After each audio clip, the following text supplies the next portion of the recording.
সরকারি চাকরি অধ্যাদেশ 2025-এর খসড়া অনুমোদনের প্রতিবাদে সচিবালয়ের ভেতরে বেশ কয়েকদিন ধরে বিক্ষোভ করছেন বিভিন্ন মন্ত্রণালয় ও বিভাগের 5 শতাধিক কর্মকর্তা কর্মচারী।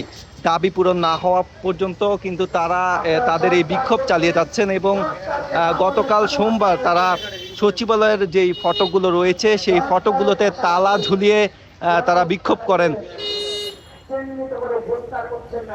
বাংলাদেশ সচিবালয় কর্মকর্তা কর্মচারী সংযুক্ত পরিষদের ব্যানারে বেশ কয়েকদিন ধরেই তারা আন্দোলন করছেন এবং মূলত গত বৃহস্পতিবার সরকারের উপদেষ্টা পরিষদের বৈঠকে সরকারি চাকরি সংশোধন অধ্যাদেশ 2025-এর খসড়া অনুমোদন দেওয়া হয়।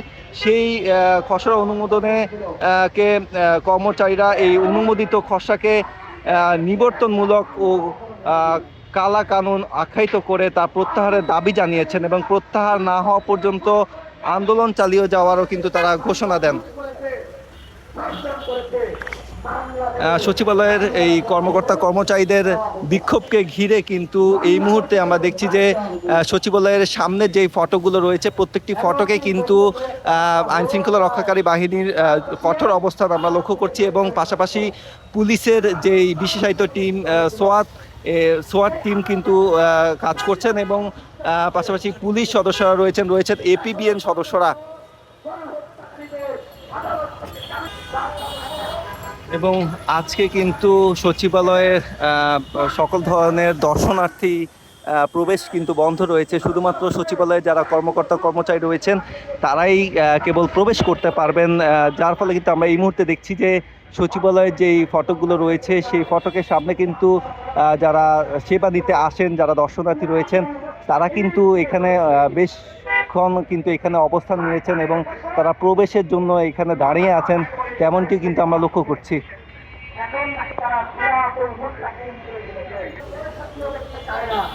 অপরদিকে সচিবালয় সংস্কার বিরোধী আমলাদের অপসারণ ও ফ্যাসিবাদের দোসরদের বিচারের দাবিতে গণসমাবেশের ডাক দিয়েছে জুলাই বিপ্লবী ছাত্র জনতা। তারা আজকে বেলা 11টা থেকে সচিবালয়ের 1 নং গেটের বিপরীতে অর্থাৎ ওসমানী মিলনায়তনের সামনে তারা এই সমাবেশের ডাক দিয়েছেন।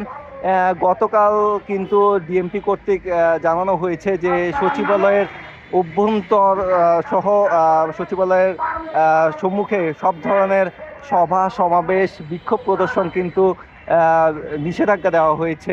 এই নিষেধাজ্ঞা উপেক্ষা করেও কিন্তু আমরা দেখছি যে ইতিমধ্যে সচিবালয়ের যেই 1 নং গেটটি রয়েছে তার বিপরীত পাশে কিন্তু জুলাই মঞ্চ তারাও কিন্তু অবস্থান কর্মসূচি পালন করছেন। তারা গতকাল রাতে এখানে অবস্থান নেন এবং গতকাল রাত থেকেই তারা কিন্তু এই সচিবালয়ের সামনে অবস্থান করছেন। এই মুহূর্তে কিন্তু দেখছি যে সচিবালয়ের বিপরীত পাশে জুলাই মঞ্চের ব্যানারে সচিবালয় এনবিআর সহ বাংলাদেশে থাকা দুর্নীতিবাজ ও ফ্যাসিবাদের আমলাদের উৎখাতে ফ্যাসিবাদ উৎখাত যাত্রা নামে কিন্তু জুলাই মঞ্চের যারা রয়েছেন তারা এখানে অবস্থান কর্মসূচি পালন করছেন। এই ছিল সচিবালয়ের সামনের সর্বশেষ পরিস্থিতি।